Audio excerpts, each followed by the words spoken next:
Tumbong Pangasinan at ulilang lubos si Irish. Namatay sa pagkikipaglaban sa Mindanao ang sundalo niyang ama at ang kanyang ina naman ay sumunod pagkatapos ng 1 taon dahil sa sakit na cancer. Inihabilin siya ng huli sa tita Riza niya, ang nag-iisang kapatid nito. Dahil doon ay napilitan siyang iwan ang lugar na kinalakihan at lumuwas sa Maynila. Naipagbili na kasi ang lupa't bahay nila para sa pagpapagamot ng kanyang ina. 3 taon na rin ang nakakaraan mula noon. Pinag-aral siya ng kanyang tiyahin at ngayon ay nasa huling taon na siya sa kolehiyo. Bilang kapalit sa pagkupkup nito sa kanya ay nagtatrabaho siya sa bahay nito. Nagluluto, naglalaba, etc. Mabait naman ang tita Riza niya, ang asawa nitong si Tito Tico. Maging ang mga anak nito ay mababait din.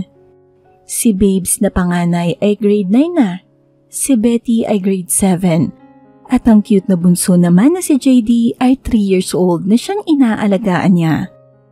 Nang makababa ng tricycle ay halos takbuhin niya ang entrance gate ng universidad na pinapasukan niya. 2 minuto na lang at mag-uumpisa na ang klase niya.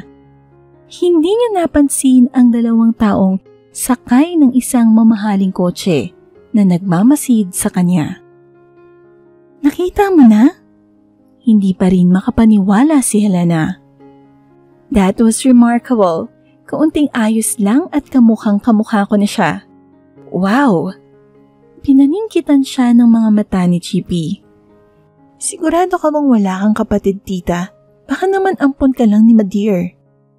Iningusan niya ang baklita niyang alalay. Pwede ba, Chippy? I'm in such a good mood today kaya wag mo na akong imbiernahin.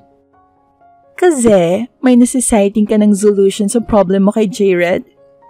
May misteryosong ngiti sa mapupulang labi niya habang tumatango. We have to talk to her. Kailangan tayong makaisip ng magandang offer para pumayag siya sa mga plans ko. Ano pa bang mas gaganda sa offer na pera? Mataray na suhestyon nito. Lumingon siyang muli sa gate na bakal. Pagkatapos niyon ay pinaandar na ni Chippy ang kotse. Malakas ang ulan, kaya naman nagsisiksikan sa waiting shed ang mga estudyanteng walang dalang payong katulad ni Irish. Nakalimutan niyang magdala ng payong dahil sa pagmamadali niya kanina. At ngayon nga ay aabutan pa yata siya ng baha sa daan. Gaya ng dati kapag ganoong tag-ulan ay walang mahagilap na tricycle. Hindi niya napansin ang mamahaling kotse na humimpil sa harapan ng waiting shed. Nakita niyang bumababa ang tinted window sa front seat pero lumampas ang tingin niya upang alamin kung may parating na tricycle. Batid niyang lahat sila sa shed ay nanghahaba na ang mga leeg sa pag-aabang ng masasakyan. Miss! Hindi niya pinansin ang tawag. Nang maulit iyon, hindi pa rin siya tumingin dahil wala siyang maapuhap na rason para isipin na siya ang tinatawag ng boses babae na iyon. Maya-maya ay may kumalabit sa kanya. Nagtatakang napalingon siya sa kanyang katabi. Miss, tawag ka. Kapatid mo yata. Inginuso nito ang kotse. Sinundan niya ang direksyong inginuso ng lalaki. Namilog ang kanyang mga mata sa panggigilalas nang makita niya ang babae sa loob ng kotse. May makeup nga lang ito at may suot na mga mamahaling alahas. Pero ang nakangiting babaeng iyon sa kanya ay hindi maitatatuwang malaki ang hawig sa imaheng nakikita niya araw-araw sa harap ng salamin. Ang imahe niya. What are you waiting for? Get in the back. Narinig ni Irish na malakas na sabi sa kanya ng babae. Maganda at halatang sosyal ito. Mababasa ka't lalamigin siyan. Dagdag pa nito na parang magkakilala sila. Pero sigurado siya, may isusumpa pa na noon lamang niya nakita ito. Sumilip pa ang isang mukha mula sa katabi nitong upuan. Nahulaan niya agad na binabae ito. Nginitian din siya nito ng matamis at kumaway pa. Nang magbalik ang natutilirong tingin niya sa babaeng kamukha niya, ay nasa mukha na nito ang pakiusap. Please, I'm getting soaked. Hindi sapat ang pakiusap nito para tumalima siya. Pero hindi niya alam kung bakit. Matapos ang ilang sandaling pagtanga rito at sa kasama nito ay kumilos siya upang sumakay sa kotse. Siguro dahil sa matinding kuryosidad na bumangon sa kanya kung bakit sila magkamuka. Nang umandar na ang kotse para makaalis sa lugar na iyon, ay saka humarap sa kanya ang babae. May maluwang na ngiti sa mga labi nito. Ang ginhawang naramdaman niya nang sa wakas ay makaupo at makapagpahinga ang nangangalay niyang mga binti, ay agad niyang nakalimutan ngayong magkaharap na sila nito. Hi, I'm Helena. Helena San Diego. And you are? Irish. Pumiyok pa siya nang sabihin niya rito ang kanyang pangalan. So, hindi nga sila nito magkakilala. Bakit? Saan? Anong nangyayari? Nalilitong nausal niya. Narinig niya ang nakauunawang tawa nito. Naiintindihan ko kung bakit natutuliro ka. I myself felt the same way nang nakita kita kanina. It's remarkable, isn't it? I mean, yung pagkakahawig natin? Baka sa mukha nito ang excitement. We look so much alike. I knew na mapapansin mo rin yun agad pagkatapos kong bawasan ang makeup ko at mag-t-shirt lang ako. But it's there, and it really is remarkable. What a great trick of nature. Tumakas sa isipan niya ang posibilidad pero mabilis niyang nireject iyon. No, hindi sila magkapatid. Lalo namang sigurado siyang anak siya ng kanyang mga magulang. Dahil lumaki siyang naririnig ang kwentuhan ng mga ito at ng mga kapitbahay nila kung paano siya ipinanganak ng kanyang ina. Nag-iisa siya ng ipanganak at walang kakambal. Hindi na rin muling nagbuntis ang mama niya dahil may napinsala sa matres nito pagkasilang sa kanya. So siguro nga ay trick lang ng tadhana ang pagkakahawig nila ng babaeng kaharap niya ngayon. Sa isang mamahaling restaurant siya dinala ng mga ito. Pawang mayayamang tao ang nakikita ni Irish na kumakain sa restaurant na pinagdalhan sa kanya ni Helena. Napalunok pa siya sa nakikitang naninilaw at nagkikinangang alahas na suot ng mga ito. Irish, let's go! Untad nito sa kanya nang marahil ay mapansin ang paninigas niya. Pero, tinitigan siya nito. Parang nakauunawang lumarawan naman ang nagiging pamilyar na ngiti nito sa kanya. Sandali itong tila nag-isip, saka pumihit para kuhanin ang bag nito sa dashboard. Pagkatapos ay lumipat ito sa backseat saka nagkalkal sa bag. Look at me! Anito nang mailabas ang lipstick nito. Sumunod naman siya. A little of this, a little of loose powder. Really remarkable. We even have the same coloring. Parang sarili lang ang kinakausap nito habang pinapahiran nito ng lipstick ang mga labi niya. Pagkatapos ay nagkalkal na naman ito sa bag. And wear this. Sa kanyang panggigilalas ay inalapat nito sa palad niya ang isang pares ng gold studs. Isa pang paghahalongkat sa bag nito at gold necklace at bracelet naman ang inilabas nito. And this. Nginitian na naman siya nito. They're yours. Ha? Pero mukhang totoo ang mga ito. Lumabi ito na parang nainsulto. Of course, they're real. Hindi ako nagsusuot ng mga alahas na peke. Pero bakit? Mamaya ng questions after we've finished eating. Anito. Hindi na siya nakapagprotesta para pigilan ng mga ito na mapalabas siya ng kotse para pumasok sa dekalidad na restaurant na iyon. I'm a model. Sort of. Nagkibit balikat si Helena. Tapos na silang kumain ng pinakamasarap na pasta na natikman niya. At ngayon ay nagkakape na ito, habang siya naman ay sumisip-sip ng mainit na tsokolate. Piling-pili ang mga projects ko and I usually do it abroad. Matatawag mo rin akong isang socialite. Hindi alam ni Irish kung tatango o iiling o uunawain ang mga sinasabi nito. Ano ang koneksyon ng mga iyon sa imbitasyon nito na makausap siya? To tell you the truth, ang pagkakatagpo sa iyo nitong si Chippy couldn't have come off at a better time than this. I have this. This very complicated problem that has been bothering me for some time. At nang makita kita, I just knew, hulog ka ng langit at sagot ka sa problema ko. Sandali itong tumigil sa pagsasalita at tumitig sa kanya.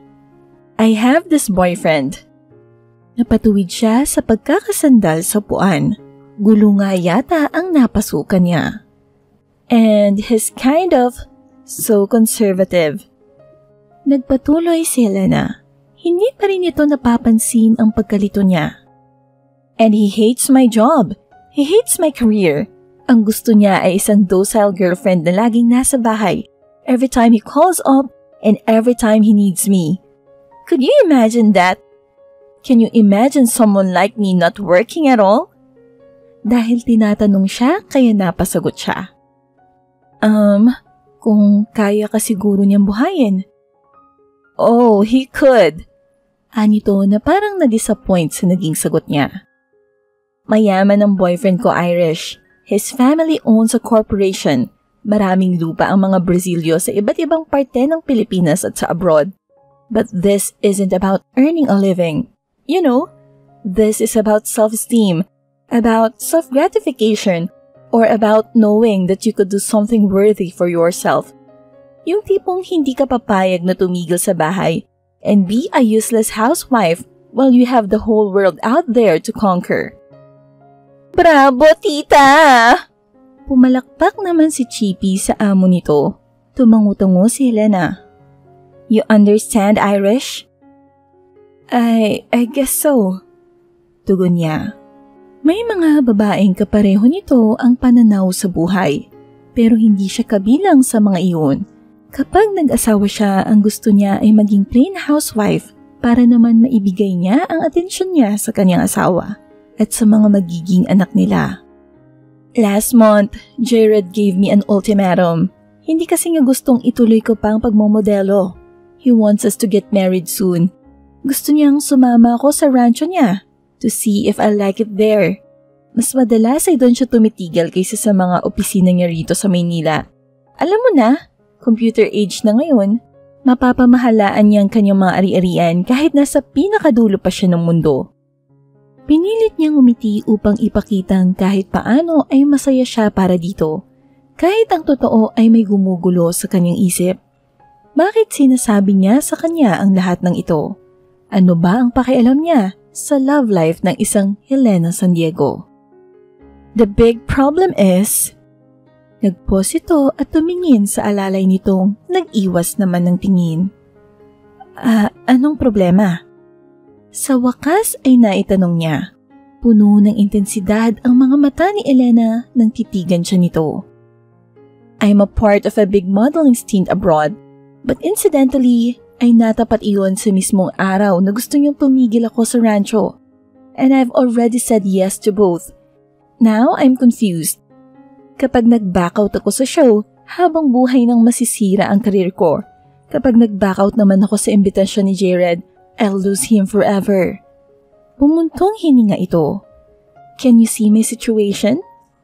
Unti-unti nang nagkakaroon ng basihan ang hinala niya. Kinakabahang napatitig na lang siya kay Helena. Nakita niyang may ngiting namumuo sa mga labi nito. Ngiting tila nagpapahiwatig na sa wakas ay nagkakaunawaan na sila. Sa huli, kilala siyang napabulalas. Hindi pwede. Imposible. Hindi ako pwedeng magkunwaring ikaw. Hindi ko kaya. Nababaliw na yata ang babaeng ito. Oh, don't worry. You wouldn't have to act exactly like me. You wouldn't have to imitate the perfect me. In fact, nag-oobserbang tinitigan siya nito. Kaunti lang ang hihiramin mo sa akin. Kasi kapag magkasama kami ni Jared, I'm not like this. I act like an innocent probinsyana. Kung alam lang ng lover boy kong iyon kung gaano ka-sophisticated at calibrated ang girlfriend niya, baka matagal na niya akong pinakawalan. Ang pagiging modelo ko lang ang hindi ko maitago sa kanya kasi doon niya ako nakilala. Humalakhak ito. Hindi niya napigilang magtanong sa babae. Mahal mo ba ang kasintahan mo, Helena? Mahal mo ba siya talaga? Natigil ito sa pagtawa. Tumitig ito sa kanya na parang may pinakikiramdaman. Pagkatapos ay nagkibit ito ng mga balikat. Of course, I love him. Mahal na mahal ko si Jared. In the first place, kung hindi ko siya mahal, hindi ako mamomroblema ng ganito. Pasensya ka na pero hindi ko maintindihan. May strong conviction siya tungkol sa pag-ibig. Hindi pa man siya nai-in-love sa buong buhay niya, kahit paano naman ay may mga expectations siya pagdating doon. Kung totoong mahal mo siya, may give up mo ang karir mo para sa kanya. I eventually will. Anito sa boses na salat sa init. Hindi pa ako handa sa ngayon. After this show, I'll stop. Ibibigay ko na kay Jared ang lahat ng attention ko. I'll marry him na. Pero sa ngayon ay hindi niya ako pwedeng basta patigilin. It had been my dream to be a model since I was a child. I mean, mahirap bang intindihin yun? Mangiyak-ngiyak ito kaya tuloy bigla siyang nagsisi kung bakit nagtanong pa siya. All my life, I've been preparing myself for that show. Kapag binitawan ko iyon, I'll surely regret it. Nakikiusap na ang mga mata nito. Wala siyang maisagot. Napatitig siya kay Elena. Hindi niya alam kung anong buhay mayroon ang isang modelo, pero nirerespeto pa rin niya ang desisyon nito. I understand. Kapag dakay, nasabi niya. Nagliwanag ang mukha nito. You mean, pumapayag ka na? Umiling siya. I'm sorry, pero hindi pwede. Hindi ko makakaya. I understand. Mabilis na bawi nito. That's why I'm giving you time to think about it. Kasama sa mga iisipin mo syempre ay ang, of course, matatanggap mo once na pumayag ka sa offer ko. Unti-unti siyang naasiwa. Helena, 1 million pesos in cash. Anito na parang hindi narinig ang pagpoprotesta niya. You will receive that amount pag pumayag ka lang na maging ako at magbakasyon sa Rancho Brasilio sa loob ng 1 buwan. Wala kang ibang gagastusin sa kahit na anong bagay. All the clothes you will wear, all the accessories, everything will be paid for. Now, kung magiging successful ka, and I know you will be, you'll have your own townhouse and a car as a bonus. Syempre sa'yo nakapangalan yon. How is that for a month of vacation in a ranch? Masyado siyang na-overwhelm sa narinig na offer nito. Nagbibiro ka, di ba? Naguguluhan pa rin siya nang muling tignan si Elena. Oh no, I'm not. Gagastos ako, wag lang mawala si Jared. I told you, mahal ko ang lalaking iyon. You can't be serious. Napapantastikuhang nasambit niya. Umiling-iling din siya.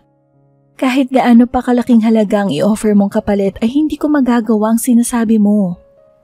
Nawala ang ngiti sa mga labi nito. Realistic lang ako. Paano ko aaktong in love sa isang lalaking hindi ko naman kilala? Besides, hindi ako magaling umarte. Sukat sa sinabi niya ay may kinuha ito sa bag nito. Napasandal siya sa sandalan ng upuan nang ilabas nito ang mamahaling phone. Binuksan iyon at iniabot sa kanya. Take a look at him at sabihin mo sa akin kung mahihirapan kang umarting in love sa isang tulad niya. Parang paulit-ulit pa niyang naririnig sa kanyang isip ang sinabi nitong iyon habang nakatitig siya sa pinakasimpatikong pares ng mata ng pinakagwapong lalaking nakita niya sa buong buhay niya. Nakangiti ang mapupulang labi ng lalaki sa picture. Matangos ang ilong at medyo kulot ang buhok. Bumilis ang tibok ng kanyang puso habang nakatitig sa nakangiting mga mata nito. Kung ganoon ito tumingin kay Elena, ngayon ay nauunawaan na niya kung bakit gagastos ng malaki ang babae, wag lang itong mawala rito. Ibinalik niya ang cellphone sa kamay ni Elena. Think about it. I'll get in touch with you after a week. It will be fun. Irish. Tinapik pa nito ang kamay niyang nakapatong sa ibabaw ng mesa. Napatitig siya rito at hindi na siya nakaimik. Ikatlong araw mula nang magkausap sila ni Elena ay problemadong nakaupo si Irish sa silya ng maliit na mesa na nagsisilbing study table niya. Nakatitig siya sa mga alahas na ibinigay nito sa kanya. Dahil sa pagkatuliro ay nakalimutan niyang isaoli ang mga iyon bago sila maghiwalay. Hindi niya gustong isipin ito na sinadya niyang kunin iyon, na interesado siya sa mga alahas. Pero sa nangyari ay maaaring ganoon ang ipagpalagay nito. Hindi rin malayong isipin nito na interesado siya sa malaking halagang ini-offer nito, pati na rin sa bahay at lupang ipinangako nito sa kanya. Worst, magiging confident na ito na tatanggapin niya ang alok na trabaho nito. Kung alam lang nito na sa bawat araw na nagdaraan ay lalo siyang nakukumbinse na hindi niya magagawa ang magpabayad dito. Lalo na pagkatapos niyang makita ang larawan ng Jared Brazilio na iyon.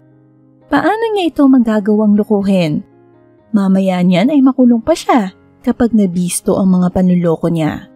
Bukod doon ay hindi yata niya magagawang lokohin ang lalaking sa mga mata pa lamang ay alam na niyang mabuting tao. Bumuntong hininga siya. Kung sakaling tanggapin man niya ang offer nito, paano ito nakakasigurong maniniwala ang boyfriend nito na siya ang minamahal nitong kasintahan at ang babaeng inaalok nito ng kasal?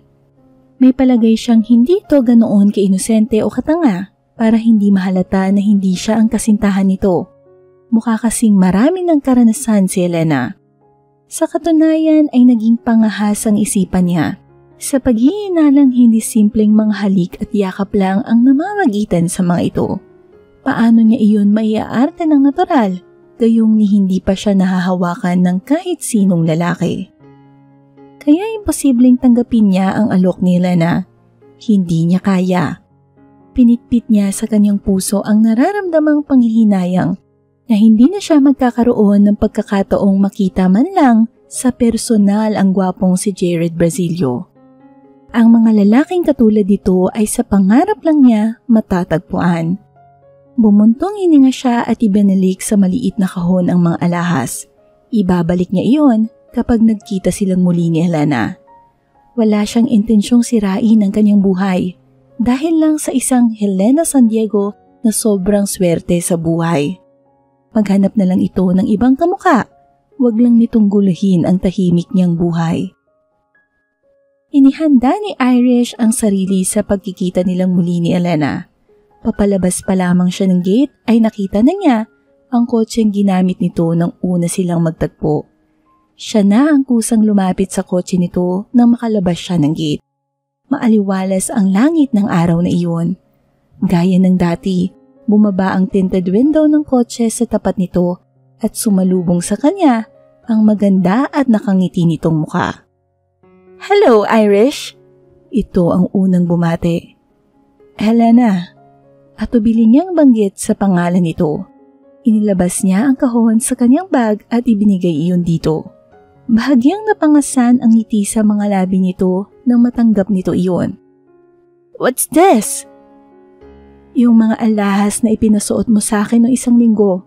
Nakakalimutan ko kasing isauli eh." Natawa ito pagkatapos ay muling iniabot sa kanya ang kahon. "No, Irish. I already gave this to you. Remember?" Umiling siya. "Sorry, hindi ko kasi kayang tanggapin ang mga ito." Tuluyan nang napalis ang ngiti nito. Nahuhulaan na marahil nito na tatanggi siya sa alok nito. "Elena, kasi imposibleng makalusot ako bilang ikaw. Sooner than later, makakahalata si Jared Brazilio at ayokong makulong." "That sure wouldn't be your final decision, Irish. I still have a week. Hihintayin ko ang magiging desisyon mo pagdating ng araw na yon." "Pero, Helena..." "Irish..." Ngumiti ito. Inilabas nito ang isang kamay sa bintana at marang tinapik ang pisngi niya. "Here, take my card. You can contact me at this number kapag kailangan mo akong kausapin and I will surely accommodate you. Okay?" Tinanggap niya ang calling card nito kahit alam niyang hindi naman niya iyon magagamit kailanman. "Pero, Elena..." "We have to go. May appointment kasi ako somewhere at 5 o'clock. Sige, Irish." Wala siyang nagawa kundi umurong nang sumara na ang bintana at umusad ang sasakyan nito. Tinanaw na lang niya iyon habang wala sa loob na isinisilid sa isang bulsa ang kamay niyang may hawak ng pink na calling card. 2 araw pa lang ang nakalilipas mula nung huling makausap ni Irish si Elena nang salubungin siya ng panibagong problema. Palabas siya ng classroom kasamang kaklase at kaibigan niyang si Jody nang tumunog ang cellphone nito. Linukot nito iyon sa bag nito at tinignan ang text message na natanggap. "Ay Irish, para sa'yo. Nakitext si Babes." Iniabot nito sa kanyang cellphone. Nakakunot noong kinuha niya ang aparato. Lobat kasi ang cellphone niya kaya marahil kay Jody nag-text si Babes. Binasa niya ang message. Pagkatapos ay pinanlakihan siya ng ulo. "Oh, bakit? Parang natuklaw ka ng ahas dyan. Namumutla ka?" Tanong ni Jody.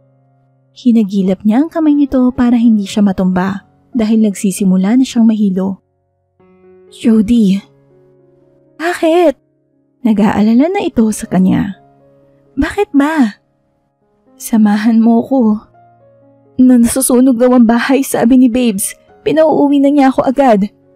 "Ha? Nako, tayo na!" Sa gitna ng makapal na bilang ng mga estudyanteng nakakasalubong nila ay halos takbuhin nila ang daan palabas ng campus. Nanlumo si Irish nang abutan pa niyang unti-unting nilalamon ng malakas na apoy ang nalalabing isang parte ng kanilang bahay. Napatakbo siya sa magkaumpok ng mga pinsan niya sa isang gilid. Walang magawang mga ito habang pinapanood ang nasusunog nilang bahay. "Si JD." Iyon ang uno niyang itinanong na makalapit sa mga ito. Humarap sa kanya ang luhaang si Babes. "Nasa ospital. Isinugod ni Mami. Nakalanghap kasi siya ng sobrang usok.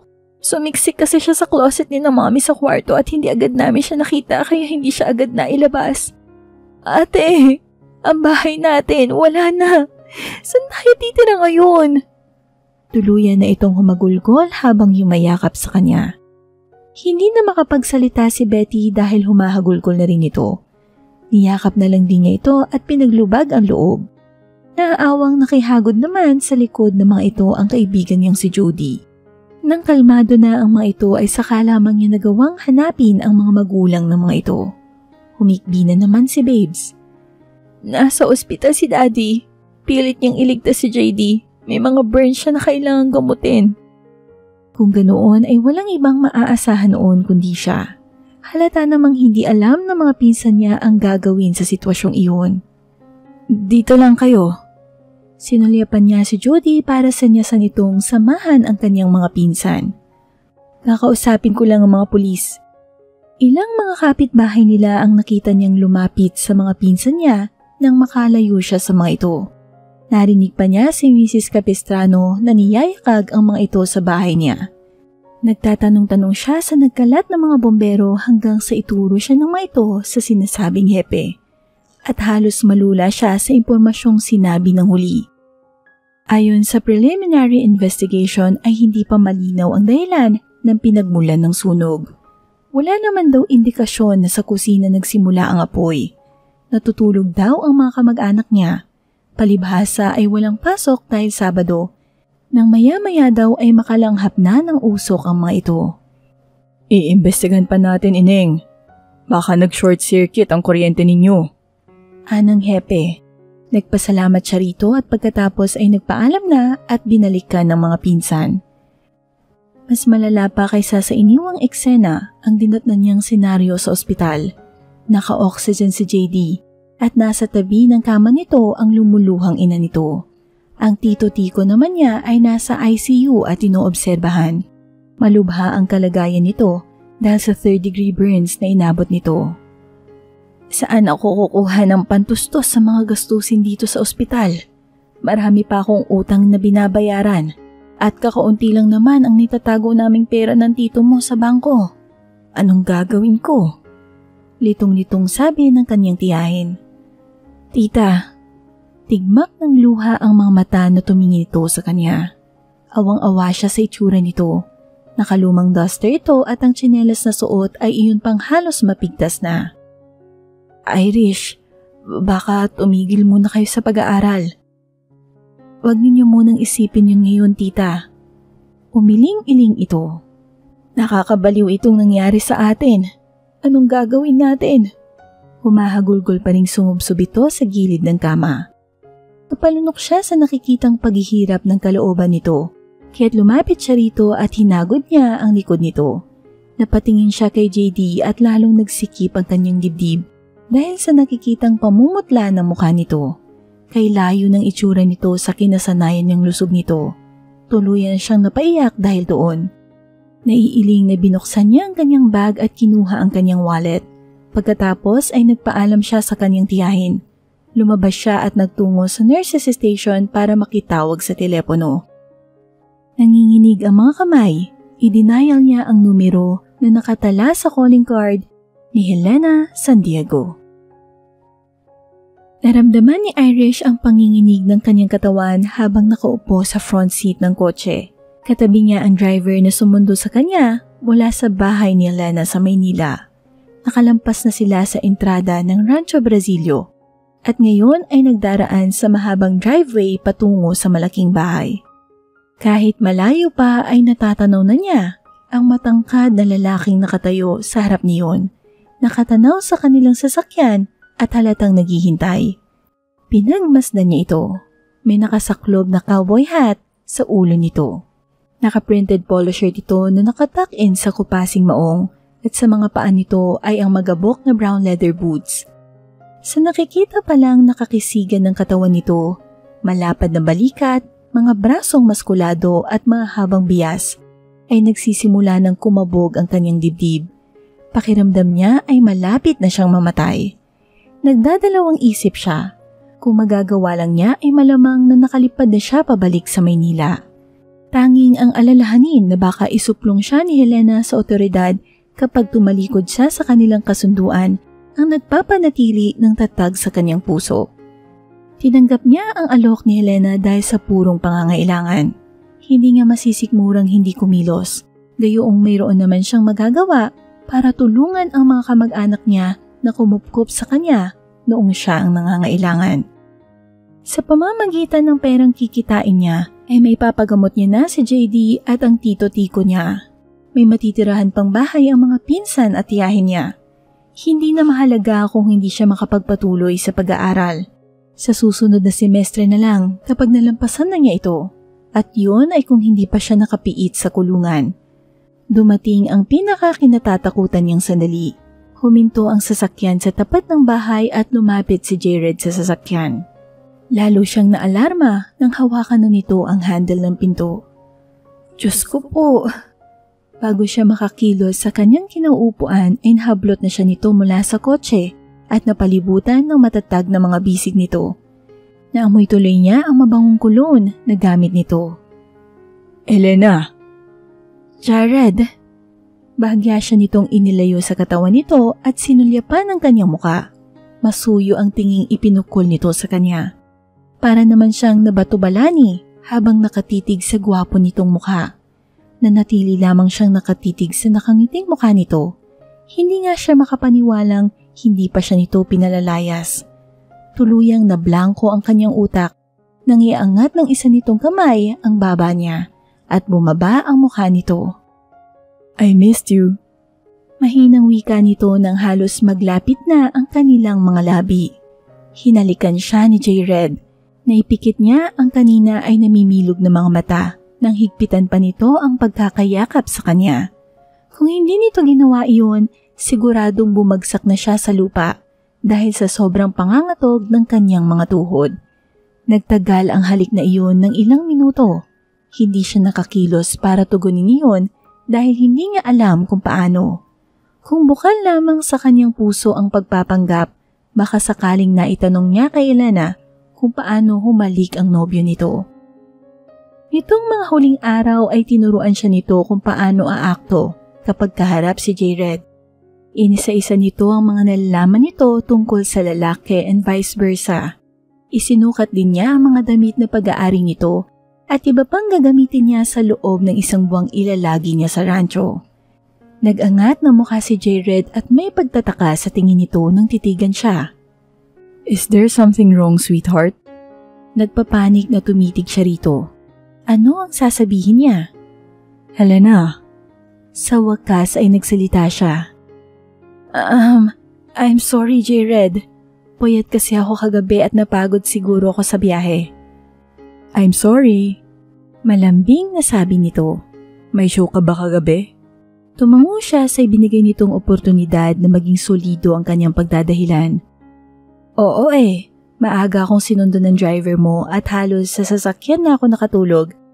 But I missed you, J-Red. Lumunok siya. Hindi yata convincing ang pahayag niya dahil tinitigan lang siya nito. Really? Pagod lang ako. Pumuntong hininga ito. Pagkatapos ay pinakawalan siya. Pero hinagilap ng kamay nito ang kamay niya at hindi iyon binitawan. Iginiya siya ni J-Red papasok sa bahay. Halika, have a cool drink and then take a rest. I swear, Helena, you are working too hard. Kailan ka ba makikinig sa akin? J-Red. Okay. I know you just arrived and I won't pressure you. Sumulyap ito sa kanya habang nagdaraan sila sa animoy sala ng bahay. I invited you here para makapag-relax ka at makapag-isip, and I intend to stick to my promise. Pilit nang umiti siya. Salamat. Nang makarating sa komedor ay pinaghila pa siya nito ng silya upang makaupo. Pinagsilbihan sila ng 3 kasambahay. Namamalat ka yata. Mula sa isang platito ng salad na inilapag ng katulong sa harap niya ay nagulat siyang nag-angat ng tingin kay J-Red. Ha? Mas mababa kaysa sa natatandaan ko ang boses mo ngayon. I hope that is not a sore throat. I'll have the doctor check you up tomorrow kapag hindi nagbagong lagay mo. Pero J-Red, napakurap siya pagkatapos ay tinaasan ng timbre ng boses. I'm fine. Tinaasan pa niyang lalo iyon dahil sa kanyang naaalala mas mataas pa roon ang boses ng kasintahan nito. Bakit ba nila nakalimutang pag-aralan iyon? I'm not sick, just tired. Nang kumunot ang noo nito ay nginitaan niya ito ng matamis. But thanks for your concern, sweetheart. Ang thoughtful mo talaga. Napatunayan niyang in love nga ito sa kasintahan nito nang parang nababatong balaning tinitigan nito ang kanyang mukha. Mukhang kailangan niyang ngumiti ng madalas. Tila isa yun sa mga katangian ni Helena na nakabihag dito. Nakahinga siya ng maluwag na ibaba nito ang tingin sa merienda nito. Napakahirap pa ring paniwalaan kung gaano katindi ang resemblance nila ng kasintahan nito. Nakasurvive siya sa unang ilang minutong kaharap niya ito. Kailangan niyang magtagumpay. Naisip niya habang sinusupil ang nararamdamang guilt. Sa puntong iyon ay medyo umaasa na siyang malulusutan niya ang trabahong iyon. After this, may bagong buhay na naghihintay sa kanya at sa pamilya ng Tita Riza niya. Kakalimutan din niyang nakilala niya sina J-Red at Helena. Nang tumingin itong muli sa kanya ay nginitian niya ito. Just the way I like it. Anyang ang tinutukoy ay ang salad. Nasabi ko na pala sa yung paborito ko ito. You don't eat anything else para ma-maintain ang figure mo. But now that you're here, I'm determined to remedy that. Bahagya niyang ikiniling ang ulo sa paraang itinuro sa kanya ng kasintahan nito. Tignan natin kung magtatagumpay ka. Is that a challenge? May naglalarong pilyong ngiti sa mga labi nito. Muli ay tila nababatong-balaning napatitig siya sa gwapong mukha nito. Which really wasn't surprising at all dahil sa larawan pa lang nito ay tila na-hypnotismo na siya. Napalunok siya habang pinaghahandaang i-deliver ang una niyang masuyong paglalambing dito. I think that if you smile at me long enough, pwede kong gawin ng kahit ano. Marahan niyang sabi. Sandali itong natigilan sa kinauupuan. Pagkuwa'y matamis itong napangiti. I think you've just made my day. At bago siya makahuma, nakalapit na ito sa kanya. Nakulong siyang muli sa yakap nito. More or less ay inaasahan na niyang hahalikan siya nito, kaya hindi na siya nagulat nang mangyari iyon. This time, hindi na siya nataranta. Pumikit siya at mas pinakiramdaman ang init ng mga labi nito na hindi niya nagawa kanina dahil sa tensyon at sobrang pagkagulat. Ang marahang halik ni J-Red ay nagbibigay ng ginhawang hindi niya maipaliwanag at ang yakap nito ay naghahatid ng seguridad sa kanyang pagkatao. Pagkatapos ay masuyo siya nitong tinitigan. Kapag pinagpatuloy natin ito ay sigurado akong hindi ka na makakakain. Inilabas niya sa pamamagitan ng pagbuntong hininga ang panghihinayang na naramdaman niya sa pagkalas nito. Namula siya sa naisip. Nakalimot siya sa kanyang sarili. Mukhang natuwa naman ito at isang mariing halik pa ang iniwan nito sa kanyang mga labi bago siya tuluyang pinakawalan. Are you sure you want to marry me, Jared? Kinakabahang tanong niya rito. Tumango ito. More than sure. I like your new voice. Very seductive. Napalunok siya. Magpapahinga na ako. Pag-iiba niya sa topic. Bahagya itong ngumiti. Okay. Nagpresenta naman itong ihahatid siya sa kanyang silid. Wala siyang nagawa kundi muling abutin ang kamay nito nang ilhad nito yun sa kanya. Kapwa tahimik na umakyat sila sa staircase na kahoy. Huminto sila sa tapat ng isang nakasarang pinto. Hindi nito binitawan ang kanyang kamay. Matagal nito iyong tinitigan bago umakyat ang tingin nito sa kanyang muka. I've never been the same since I first saw you, Elena. Hindi pa ako nagkaganito sa buong buhay ko. At ubilis siyang umiti. Paano ba niya sasagutin iyon? Nabasa yata nito ang pagkatuliro niya kaya hinagip ng kamay nito ang pisngi niya at marahan iyong hinaplos gaya ng ginawa nito kanina. And the last thing I wanted to do is to rush you and scare you away. Now, binitawan siya nito at umurong ito ng isang hakbang. Nararamdaman ko ang kaba mo. Alam kong takot mo sa pagpapakasal dahil sa nangyari sa mga magulang mo. And I understand. Believe me, I truly understand. Kinabahan na naman siya pero sa ibang kadahilanan. Ano ang sinasabi nito? Dahil yata sa kabang hindi niya nagawang itago ay inisip nitong nagbago na siya. O si Helena, nang isip sa pagpapakasal dito. Papatayin siya ni Helena kapag nagkataon. Jared. So para patunayan ko sa'yo kung gaano ko kaseryoso sa feelings ko sa'yo, I will promise not to touch you more than what you want. I won't force you into doing anything that you don't want me to do. Walang pressure sa pagbabakasyon mo rito. Napatitig siya rito. Inaaraw kung tama ba ang pagkakaintindi niya sa sinabi nito. Sa kagalakan ay muntik pa niya itong mayakap. Ano man ang klase ng pag-arte ni Helena sa harap nito ay pinagpasalamat niya iyon. Mas masaya siya na safe siya sa bagay na sa simula pa lamang ay kinatatakutan na niya. Ang may mangyari sa kanila ni Jared Brazilio. Tumingkayad siya at hinalikan nito sa pisngi bilang pasasalamat. Thank you, Jared. Alam mo, you're one in a million. Anya bago siya tumalikod dito. Ang nangingiting mukha nito ang huli niyang nakita bago niya kinabig pasara ang pinto. Kinabukasan ay maaga siyang nagising. Bumaba siya sa kabahayan.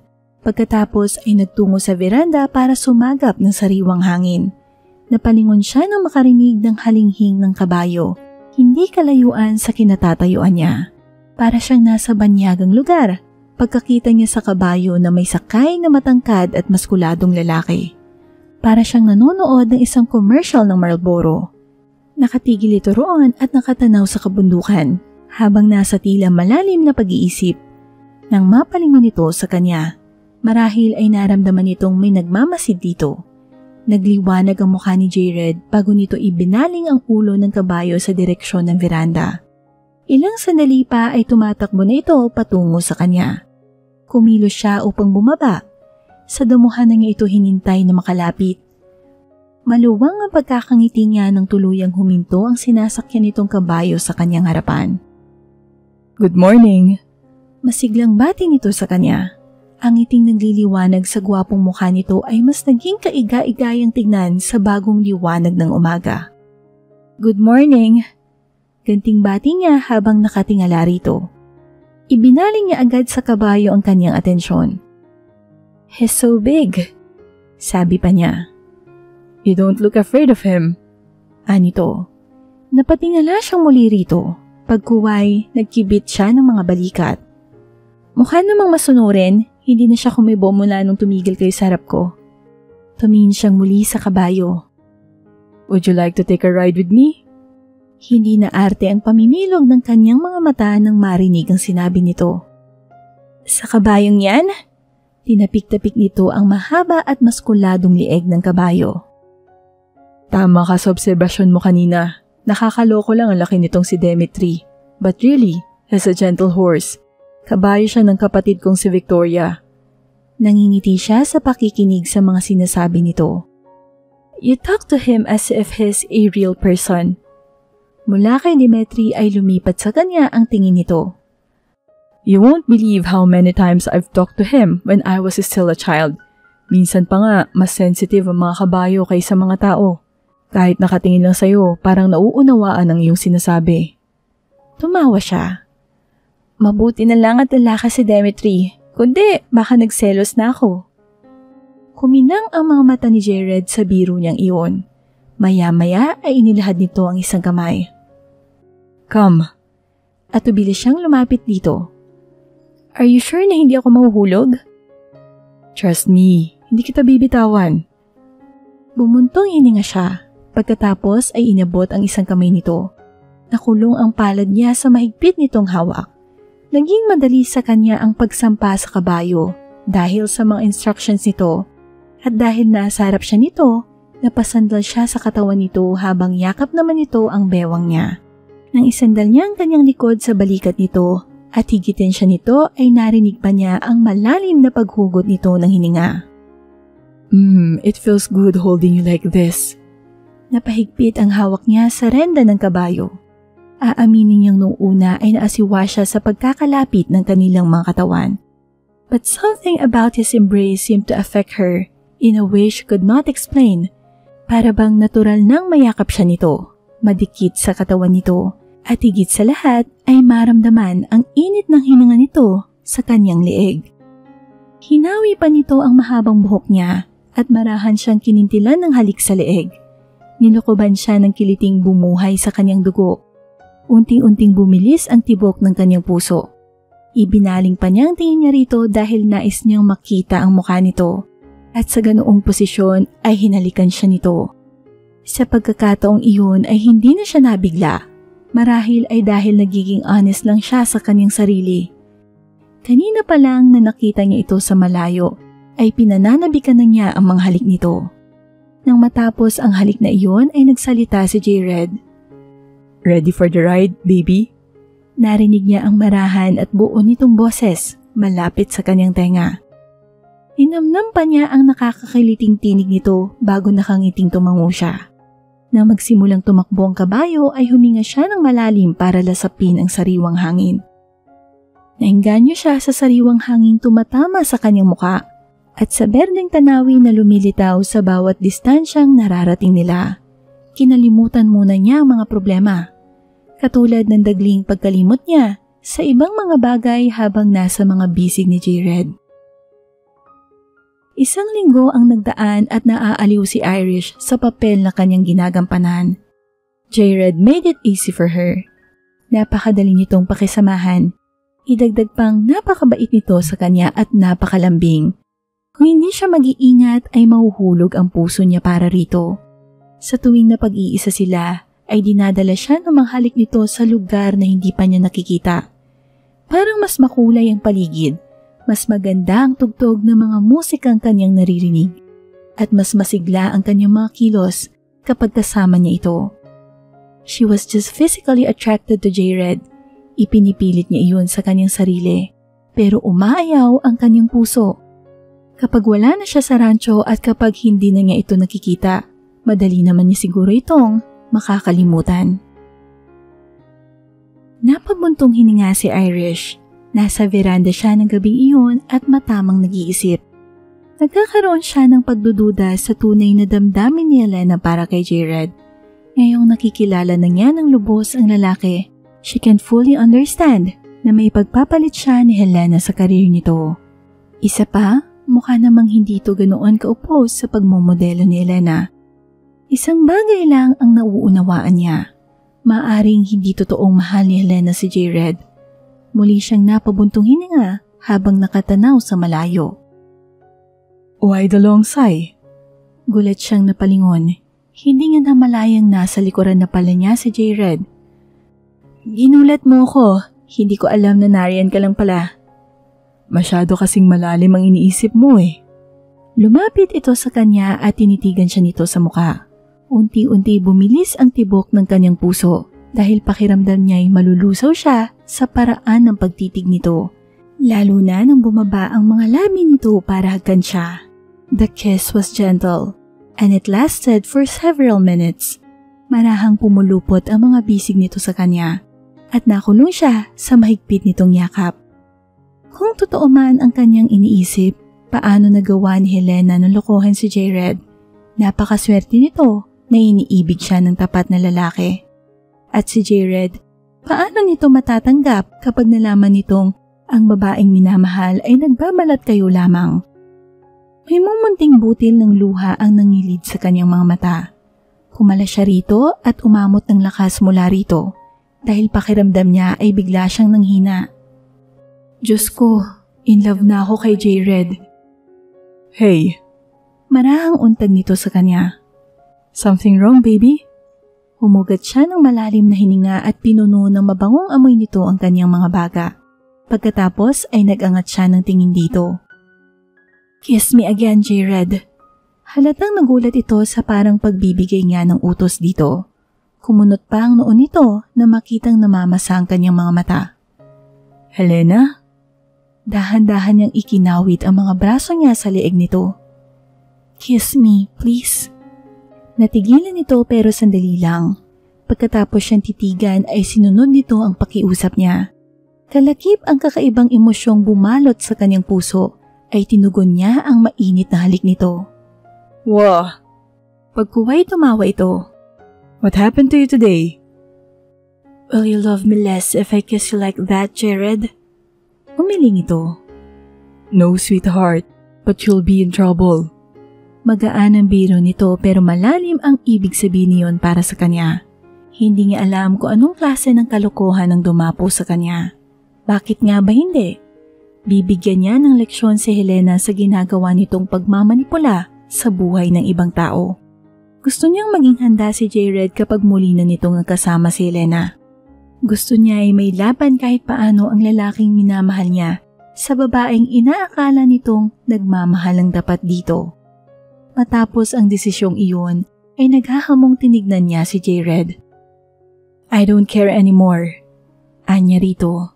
Mas lalong lumalim ang pagkakatingin nito sa kanya. Pagkatapos ay marahan nitong umiling. Saka siya nito binitawan. I promise. I won't break my promise, Helena. Rumihistro ang pait sa kanyang muka. Hindi mo ba ako mahal? Napuno ng pagtataka ang muka nito. Helena, ano bang sinasabi mo? Alam mong mahal kita. If I stay on my job, mamahalin mo pa rin kaya ako? And if I keep my friends, mamahalin mo pa rin kaya ako? Ilang saglit itong nakamaang lamang sa kanya. Yes, mahal kita. And I will accept you as you are, Helena. Anito. Napapikit siya at tumalikod. Napakaswerte talaga ni Helena. Taglay nito ang pagmamahal ng isang katulad ni Jared na magmamahal lang sa kanya sa kanyang mga pangarap. See you at dinner, sweetheart. Anya rito pagkatapos ay pumasok sa loob ng bahay. Hindi niya alam kung sinusundan siya nito ng tingin, pero para sigurado, ginandahan niya ang kanyang lakad. Napansin niyang nakasunod ito ng tingin sa kanya. Nakita ang paghanga sa mga mata nito. Kumindat siya rito bago tuluyang makapasok sa pintuan ng kanyang silid. Lihim siyang napangiti nang makitang napalunok pa ito. May 3 linggo pa siya para sanayin ito sa totoong ugali ng kasintahan nito. Kapag nagbalik na si Helena at binawi na sa kanya ang pwesto nito sa buhay ng boyfriend nito, ay siguradong magugulat ng gusto si Jared.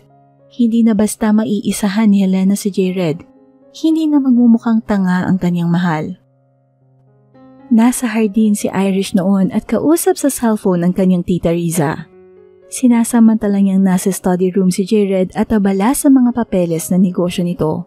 Mas malinaw at mas consistent ang mga tanong ng kanyang tiyahin ngayon, hindi katulad noong unang tawag niya. Palibhasa, noong 1 linggo ay aburido pa ito sa lagay ng asawa at bunsong anak nito, kaya hindi siya nito masyadong naurirat.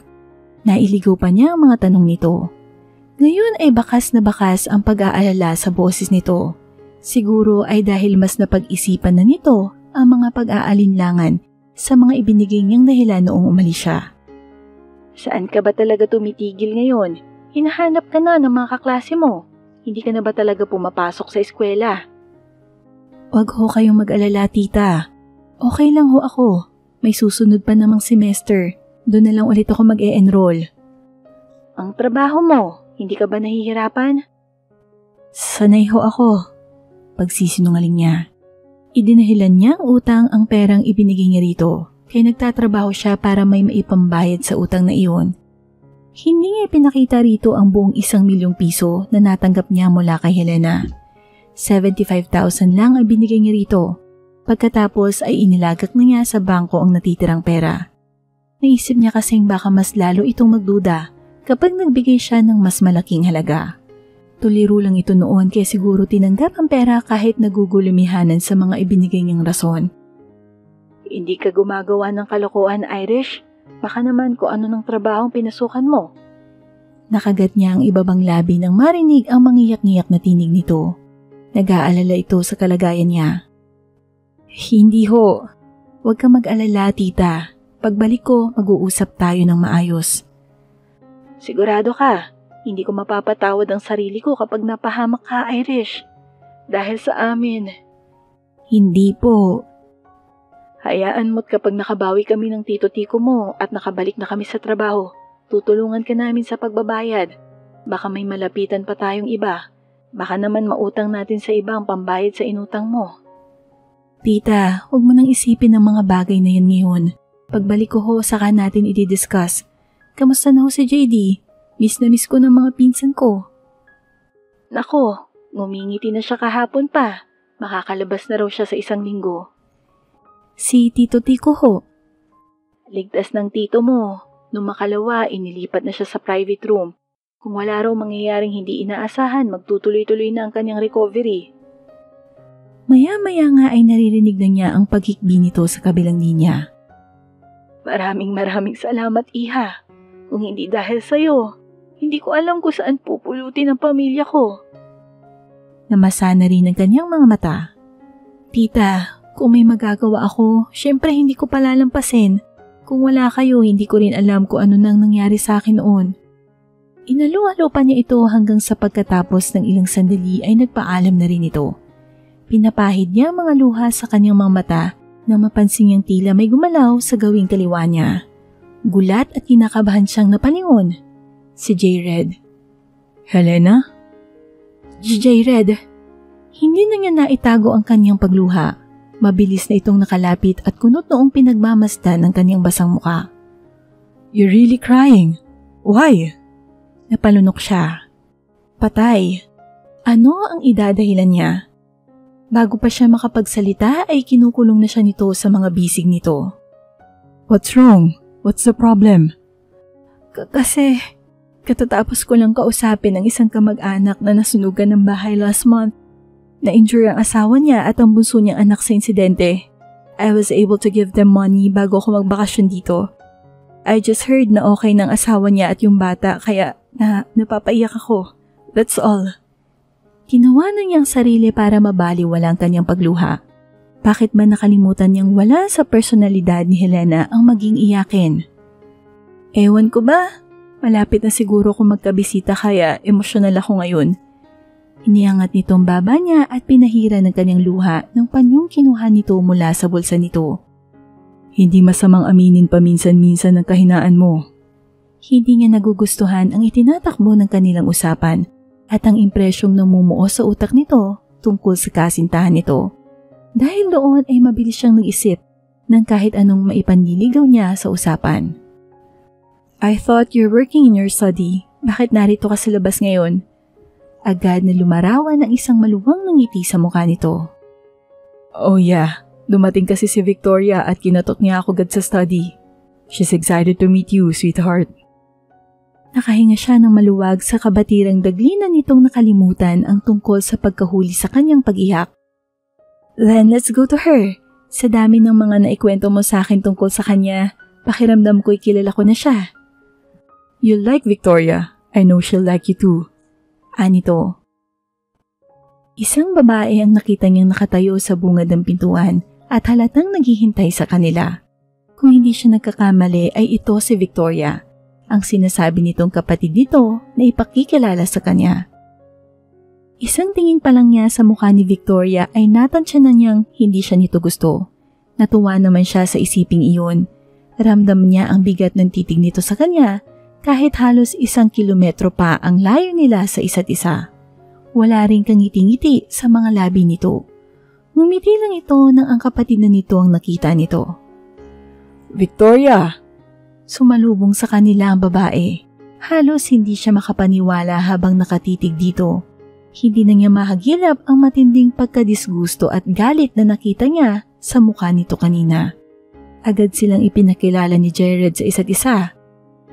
Well, sweetie, this is my younger and only sister Victoria. And Victoria, this is Helena. Bumitaw siya sa pagkakahawak nito para tanggapin ang handshake na inialok ng babae. Mahigpit ang hawak nito sa kamay niya at malakas ang handshake nito. So, I met you at last. May halong sarkasmo ang tinig nito. Nagsimula siyang kabahan. Bakit parang may ibang kahulugan ang ibinibigay na steady look nito sa kanyang mukha? May kung ano roon na pilit nitong binabasa. You too, aniya. Pagkatapos ay nagbitiw sila ng mga kamay. Nagsimulang magkwento si Victoria tungkol sa biyahe nito habang naglalakad sila patungo sa komedor kung saan nakahanda na raw ang merienda ayon sa isang kasambahay na lumapit sa kanila. Ay kuya, oo nga pala. Remember Michelle? Bahagyang kumunot ang noon ni Jared. Michelle? Yung kaklase ko nung high school na matindi ang tama sa'yo. Sandali pang nag-isip si Jared. Ah, si Michelle. Yes, of course. Why? She'll be here tomorrow. Nang nagkita kami sa New York ay sinabi niyang sabay na lang kaming bumalik sa Pilipinas. Ganun na nga ang nangyari. Then I invited her to visit us and she agreed. Well, good. At least may makakakwentuhan si Helena na nakaedad niya. Hindi na siya mag-iisa rito. Nagpatuloy na silang tatlo sa pagkain. Napapasulya pa rin siya kay Victoria at makailang beses niyang nahuli ang mga tingin nito. Her instinct was telling her na may binabalak itong hindi maganda laban sa kanya. O masyado lang ba siyang paranoid dahil may ginagawa siyang kalokohan? Pinigil niyang mapailing habang umiinom ng juice. So, ganoon pala ang pakiramdam ng isang makasalanan. Nakapasok na si Irish sa kwarto at si Jared naman sa study room nang sundan siya ng kanyang kapatid at kausapin. Kuya! Nag-angat siya ng tingin mula sa tinatagong file sa isang cabinet. Oh, Victoria, come in. Gumiti ito ng tipid habang pumapasok sa pintuan. Lumapit ito sa mesa at nakitulong sa pagtatago ng mga file sa bureau. Maya-maya ay nagsalita ito. Kuya Jared, you know how much I love you? Nagtatakang napatingin siya rito. Of course. And if I could, I wouldn't do anything to hurt you. Masuyo siyang napangiti. I know that too. Napakagat-labi naman ito. But this is for your own good. Unti-unting kumunot ang noon niya nang makitang inilabas nito ang cellphone at binuksan. Pagkatapos ay iniabot sa kanya. Ano yan?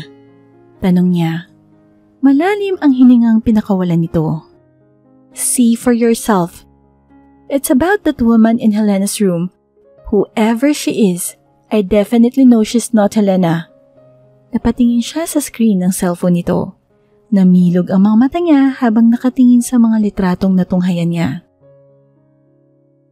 Napalabas si Irish sa terasa nang inookupan niyang kwarto nang marinig niya ang paghinto ng sasakyan sa harapan ng bahay. Napasilip siya sa bintana upang sinuhin ang dumating. Nagulat pa siya nang makitang hindi ibang sasakyan ang nakaparada doon, kundi ang Wrangler Jeep na ginagamit ni Jared. Sa mas matindi pang pagkagulat, nakita niyang sumakay ito roon dala ang isang brown na duffel bag. Bago niya ito matawag ay napasibad na nito ang sasakyan palayo. Saan kaya ito pupunta at bakit hindi ito nagsabi sa kanya? Sa loob ng panahong wala si Jared ay hindi man lamang ito tumawag. Mag-isa lang si Irish na nagdi-dinner ng gabi iyon dahil wala si Victoria. Bumisita yata sa isang kaibigan nito sa kalapit na rancho. Hindi na siya nasurpresa sa ginawang pag-iwan nito sa kanya. Natanggap na niya sa sariling hindi siya nito gustong makasama. Kinabukasan ay maaga siyang gumising para kung sakaling darating ng maaga si Jared ay masasalubong niya ito. Nagulat pa siya sa sarili dahil miss na niya ito. Pakiramdam niya ay katumbas ng 1 linggo ang isang gabing hindi niya ito nakita. Ngunit nabigo siya dahil hindi ito dumating at wala rin siyang natanggap na tawag sa telepono. Pahapon na nang matanaw niya mula sa veranda ang pumapasok nitong jeep sa 2 nakabukas na malaking gate ng rancho. Masiglang napatayo siya mula sa silya kung saan siya nakaupo at nagbabasa ng libro. Nabitawan niya iyon sa ibabaw ng mesita at nagtatakbo siya patungo sa hagdan. Nabawasan ang ngiti sa kanyang mga labi nang makitang may kasama si Jared sa sasakyan. Ang mahabang buhok na naglalaro sa magandang mukha ng babae dahil sa hanging pumapasok sa nakabukas na bintana ay sapat na para tuluyang mapalis ang inihanda niyang ngiti. Nang tumigil ang sasakyan sa harapan ng bahay ay nakita niyang nagtatawanan pa ang mga ito. Unang bumaba si Jared. Hindi katulad ng kanyang inaasahan, hindi agad ito lumapit sa kanya. Bagkus ay lumigid ito sa sasakyan. Pinagbuksan ng babae ng pinto at inalalayan pang makababa. Lalo pa siyang nagselos na ma-out of balance ang babae at mapasandal sa malapad na dibdib nito. Maagap naman itong nasalo ni Jared at pagkatapos ay nagtawanan ng mga ito na parang nagkakatuwaan. Hindi na nakatiis, tumikim siya sa kanyang kinatatayuan. Nakuha niya ang atensyon ni Jared, lumingon ito sa kanya. At dahil naka-dark sunglasses na ito ay nahihirapan siyang basahin ang sinasabi ng mga mata nito. Helena.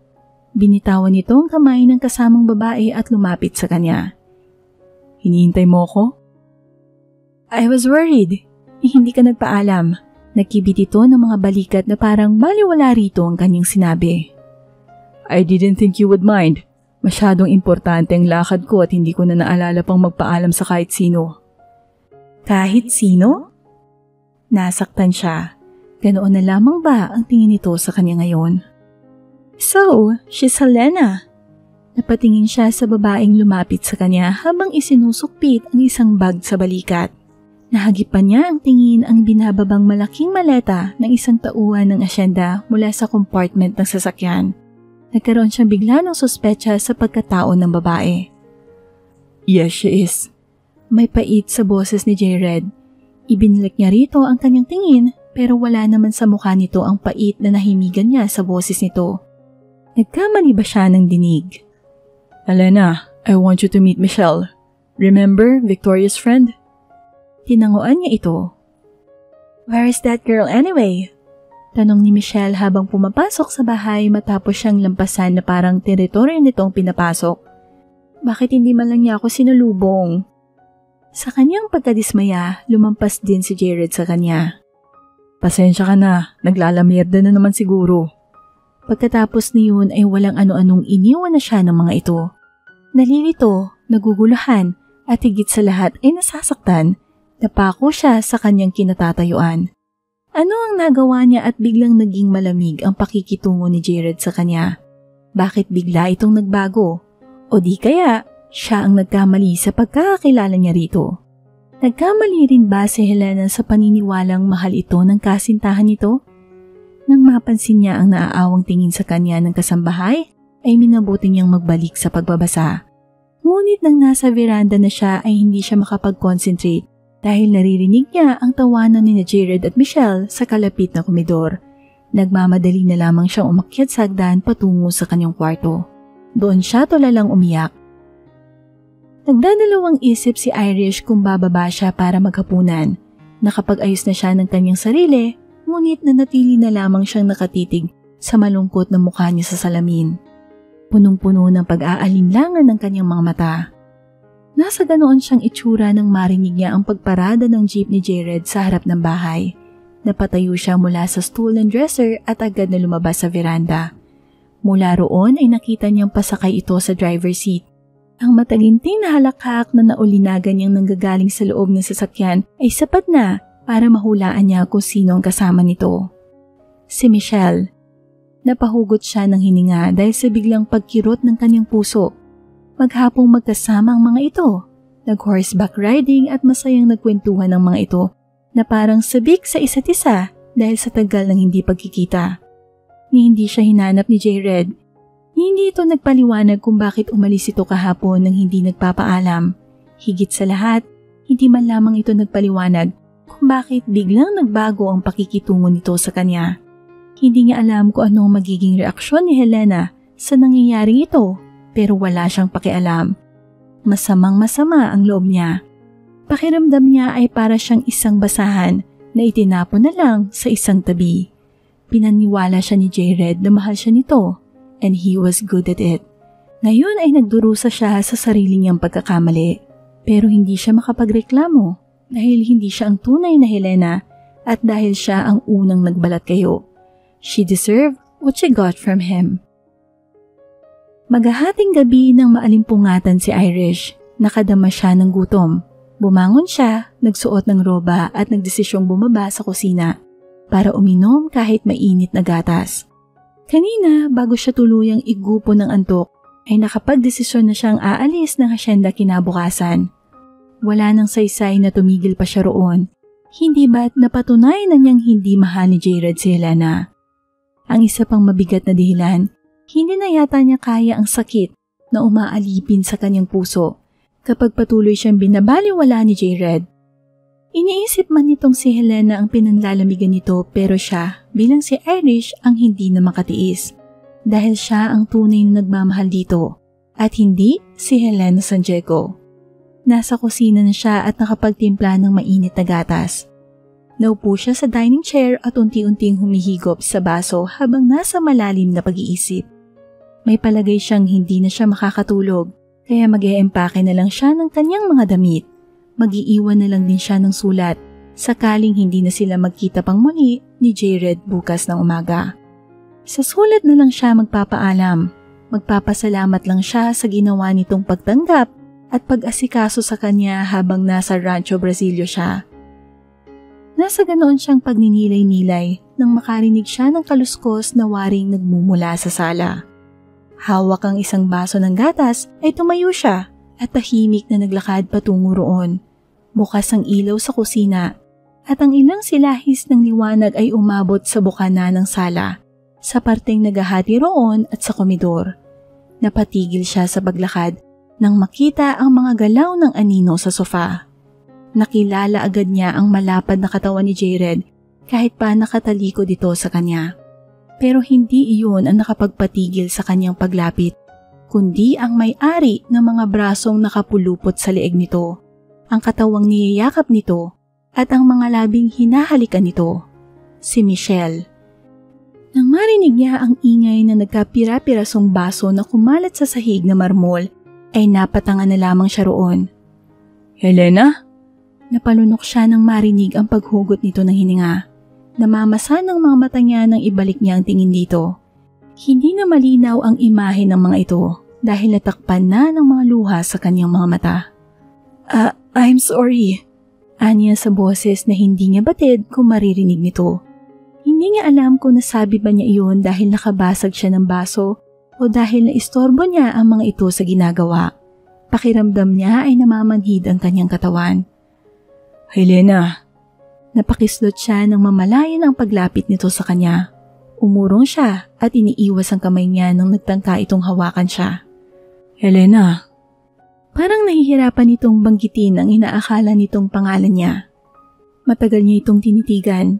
Daig pa niya ang isang siraulo sa paghahangad na ang totoong pangalan niya ay ang sambitin nito, hanggang sa tuluyan ng tumulo ang kanyang mga luha. Paraanin mo ko, Jared. Utos niya rito sa mahinang boses.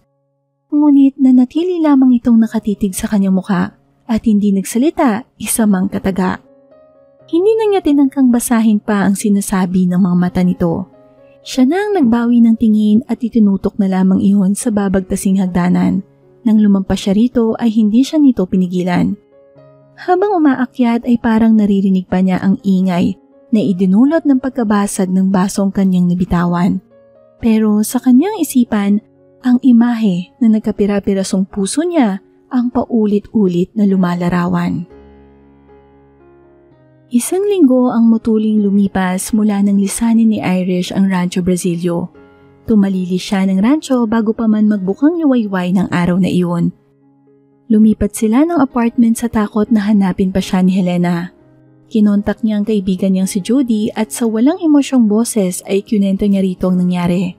Pagkatapos niyon ay naghanda siya para umalis. Balak niyang bumalik sa kanilang probinsya para doon magsimula ng isang maliit na negosyo. Gamit ang pera niyang nakalagak sa bangko. Baka sakaling makatagpo siya ng kapayapaan sa lugar kung saan siya lumaki. Kapayapaan mula sa guilt na nararamdaman pa rin niya tuwing naaalala niya ang kanyang pagkakasala kay Jared. Kasama sa paghahandang iyon ay ang pagtatapat niya sa kanyang tiyahin ng buong katotohanan. Hindi siya matatahimik hanggat hindi niya sinasabi rito ang lahat. Kami ang dahilan kung bakit nangyari ito sa'yo. Kami ang dapat sisihin. Hindi nito alam kung paano hihingi ng tawad sa kanya. Tita, pagkakataon ho ang nagtulak sa akin na gawin ko yun. Hindi ninyo kasalanan na nasunog ang bahay. Hindi niyo kasalanan na napahamak si Tito Tico at si JD. Gagawin kong ginawa ko kahit alam kong malaking pagkakamali yun. Bumuntong hininga siya. Isa lang siguro ang pakaiiwasan kong gawin ko sakaling naging mas matalino ko at naging mas handa. Ano yun, Irish? Marahang tanong nito. Namuo ang luha sa kanyang mga mata. Pipilitin kong hindi ma-inlove kay Jared. Marahan siya nitong niyakap. Hinagod ng tiyahin niya ang kanyang mahabang buhok. Kung makabubuti sa kalooban mo, di umuwi ka nga muna sa probinsya natin. Tahimik doon, hindi ka masyadong maiistorbo. May mga kamag-anak din tayo roon na pwede kong pagbilinan na tignan-tignan ka. Para hindi naman ako masyadong nag-aalala. Kumunot ang noon nito. Ganoon mo ba kawig ang Helena San Diego na ito? Kumalas siya sa yakap nito at nagpahid ng mga luha. Sapat ho para mapaniwala si Jared na ako si Helena. Hindi ito umimik. Tita, mas matanda si Helena sa akin ng 2 taon. Imposibleng kakambal ko siya na pinaampon o ako ang pinaampon ng baby pa ako. Besides, sigurado ako na mga magulang ko'y totoong mga magulang ko. Bumuntong hininga siya. Pero totoong nakakagulat at halos hindi ka panipaniwala ang pagkakamukha namin. Kung ganoon, makikilala ko siya kapag sumulpot siya rito. Makakatikim sa akin ang babaeng iyon ng sermon na hindi pa niya nararanasan sa buong buhay niya. Hindi ako papayag habang ako'y nabubuhay na guluhin pa niyang muli ang buhay mo. Nayakap niyang muli ito. Salamat ho. Hinagod-hagod nito ang kanyang likod bago ito lumabas ng kwarto para hayaan na siya sa kanyang pag-eempake. Nang sumapit ang araw na nagpapaalam na siya para umuwi sa probinsya, ay hindi matapos-tapos ang iyak ng mga kamag-anak. Ate Irish, babalik ka pa ba? Dadalaw ka lagi ha? Mag-text ka palagi. Paulit-ulit na bilin sa kanya ni Betty. Si Babes naman ay tanong ng tanong sa ina nito kung paano mararating ang probinsya nila. Hindi pa kasi nakakapagbakasyon ang mga ito roon. Kinakarga niya si JD nang may maulinagan siyang sasakyang umarada sa labas ng apartment. Si Betty ang nagtatakang sumilip sa bintana. Mami, kotse! Namutla siya na magkahinalang si Helen ang dumating. Wala naman kasi siyang kilalang may kotse na pupunta sa kanila maliban dito. Nakisilip na rin siya sa kurtina. Bagong modelo ang nangingintab na sasakyang nakita niya. Makinis na makinis iyon at bagong-bagong tignan. Napigil ang kanyang paghinga nang bumukas ang pinto sa tapat ng driver's seat at lumabas ang bulto ng isang lalaki. Napalunok siya nang makilala ang malapad na likod at bahagyang nangungulot na buhok nito. Hindi pa man ito humaharap. Si Jared. Diyos ko! Napaurong siya sa pagkakatayo. Nabunggo pa siya kay Babes na sisilip din sana. Natatarantang ipinasa niya rito si JD. Kahit anong mangyari, huwag niyong sasabihin na narito ako. Hinagilap niya ng tingin ng kanyang tiyahin. Tita, si Jared Brasilio. Please, itago ninyo ako. Napatayo ito mula sa sofa. Halatang kinakabahan din ito.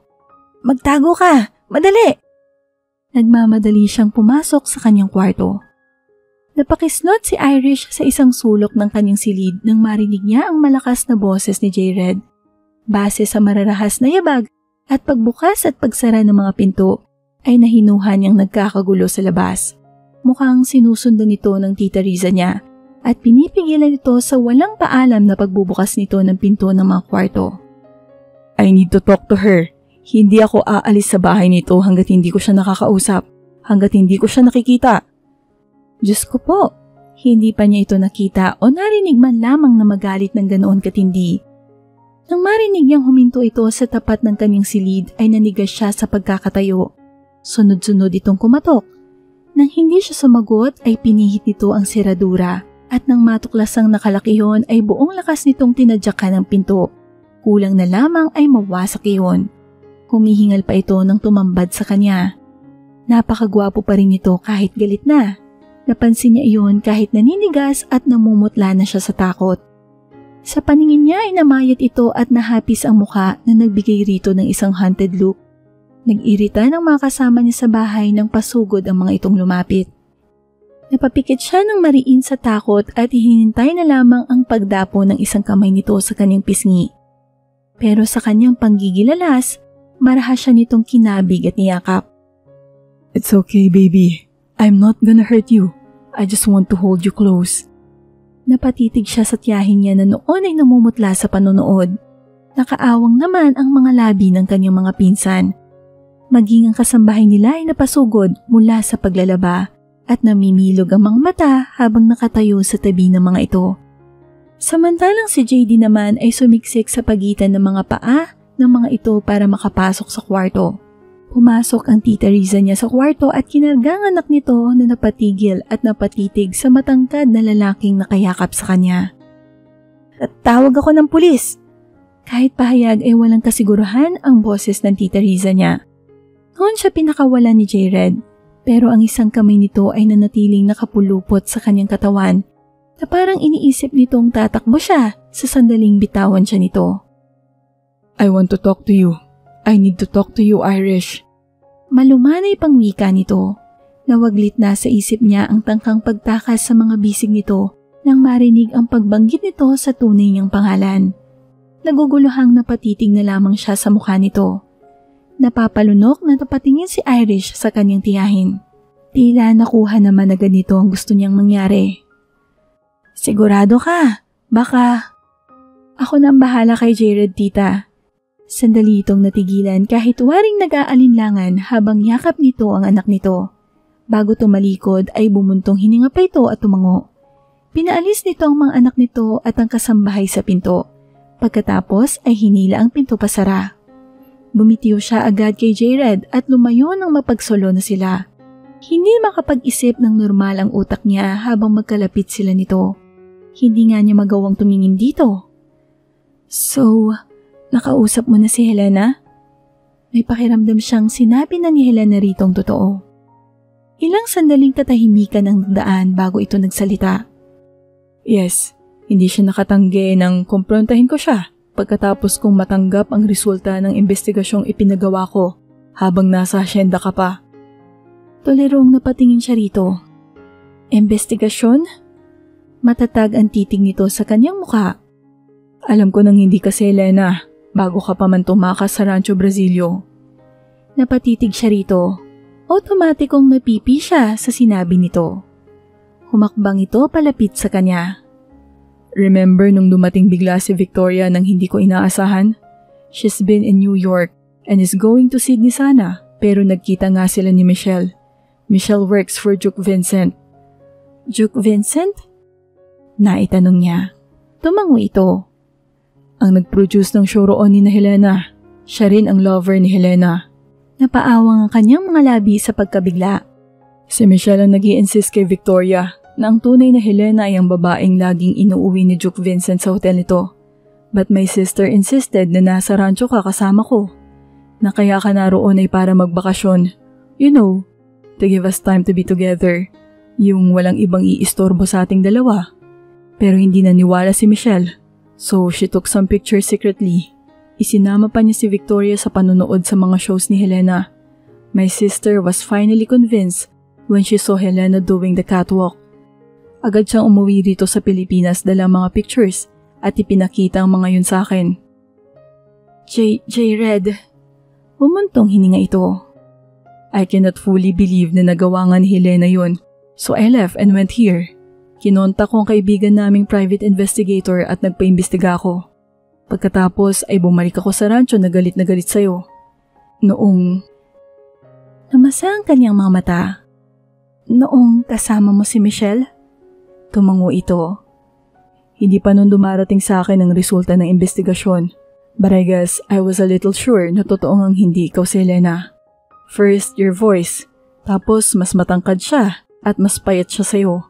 At ang iba pang napapansin kong mga bagay. Tutulad ng ano? Umangat sa buhok niya ang tingin nito.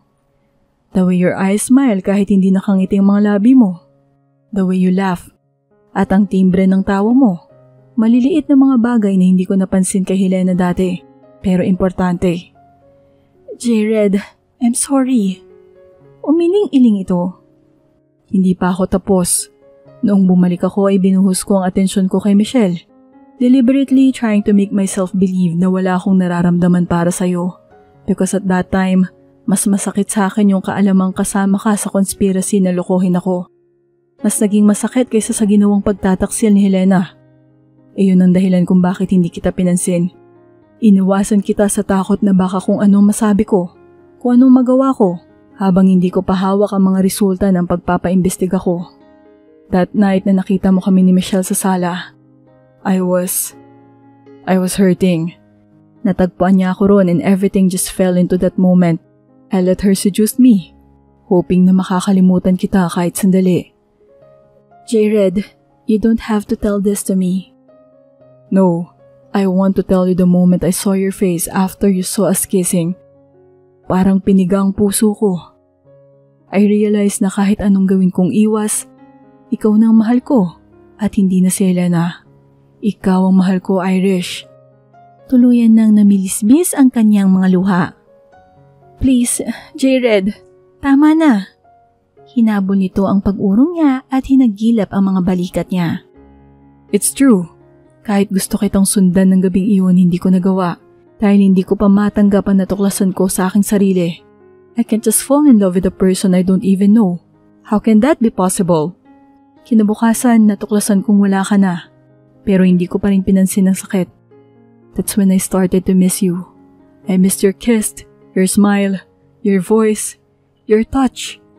Nang dumating ang resulta ng investigasyon pagkaraan ng 3 araw, lumuwas na ako rito sa Maynila para hanapin ka. I already know then na mahal kita dahil ikaw ang nakikilala ko, hindi si Helena. Naalala niyang lumipat na sila noon ng ibang apartment. Umiling-iling siya. That doesn't prove anything. Hindi pa rin ako naniniwalang mahal mo ko, J-Red. I was just playing a role. Umiling din ito. No, you were not. Madali para sa iyong pagpapanggap because you were playing yourself. Hindi pagpapanggap ang ginawa mong mga pagtugon sa mga halik at yakap ko noon. Yeah, but... Sa kanyang pagkagulat, hinagilap siya nito at nakulong siya sa yakap nito. J-Red! I've been talking too much. Puno ng pananabik na sinakop nito ang mga labi niya. Ni hindi siya nakapagprotesta. Ni hindi niya ito nagawang itulak. The instant their lips met, she melted in his arms. Matapos ang ilang saglit ay nag-angat ito ng muka at humugot ng malalim na hininga. See? Humihingas na sabi nito. I was right. Nahihiyang nagbaba siya ng mukha sa dibdib nito. Napapikit siya ng mariin nang higpitan pa nito ang pagkakayakap sa kanya. Gumanti siya ng yakap, na-realize kung gaano niya na-miss ito. Paano mo ako natagpuan? Pagkuway tanong niya rito. Through Chippy. Ibinigay niya sa akin ang dati niyong address at doon nagsimula ang investigasyon. By the way, Chippy's working for me now. Sinasante siya ni Helena nang nagtapat siya na si Helena ang nagpasunog ng bahay ninyo para mapapayag ka na gawin ang pinapagawa niya sa'yo. Galit at gulat na nag-angat siya ng mukha. Ano? Don't worry. Binantuan ko siyang isusuplong sa pulis kapag ginulo ka pa niya. At sinabi kong malapit na kitang maging asawa, kaya ako makakalaban niya kapag gumawa na naman siya ng kalokohan. Bahagyang lumarawan ang ngiti sa kanyang muka. Sigurado ka agad na pakakasal nga ako sa'yo? Bumuntong hininga ito. Victoria is willing to give you Dimitri as a peace offering. Halatang hinahanap ka ng kabayo. Lumuwang ang kanyang ngiti. Really? I'm desperate. Nahihiyang sabi nito. I'll give you my heart anytime you want it. I'll give you my house, all of my properties, all of my wealth. Lahat ng gusto mo. Napatigil ito nang seryoso siyang umiling. No, Jared. I only want one thing. Ano? Nag-aalalang tanong nito. Bumuntong hininga siya. Yung puso mo. Kung seryoso ka sa pagbibigay, hindi na niya natapos ang sasabihin at nakulong siyang muli sa yakap nito at may init na halik. Maya-maya ay narinig niya ang tila hindi napigilang pag-iirita ng mga pinsan niya na nakasilip pala sa nakaawang na pinto. Natatawang sumuko siya sa yakap ni Jared habang naririnig ang pagalit na pagsaway ng tita Riza niya sa kilig na kilig nitong mga anak na dalaga. Nagkaroon ng linaw ang kakatuwang pagkakahawig ni Irish kay Helena. Dahil sa isang lihim sa nakaraan ay tinungo ng tiyahin niya ang bahay ng mga San Diego at kinilala ang ina ni Helena. Tama ang hinala ng tita niya. Kapatid nito ang ina ni Helena at siya namang kakambal ng namayapa niyang ina. Ipinaampon daw ito noon sa isang dalagang nurse dahil hindi kayang tustusan ng kabubiyuda nilang lola ang pagpapagamot dito. Nang mga panahong iyon ay mahina raw ang puso ng ina ni Helena. Kaya dinala ito ng nurse sa Maynila pagkatapos nitong makasal sa kasintahan nitong doktor. Mula noon ay hindi na nagkita ang magkapatid kailanman. Si Helena ay tuluyan ng sumama sa duking kaluguyan nito. Nabalitaan na lamang nilang ikinasal na ang mga ito. Wala naman na silang mahihiling pa ni Jared sa kaligayahang tinatamasan nila. Ingrande ang kasal nilang ginanap sa malawak na lupain ng Rancho Brasilio. Ang lugar kung saan sila unang nagtatagpo at nag-ibigan sa maling pagkakakilanlan. At sa lugar ding iyon, tutuparin ang sinupaang pangako sa isa't isa. To live happily ever after.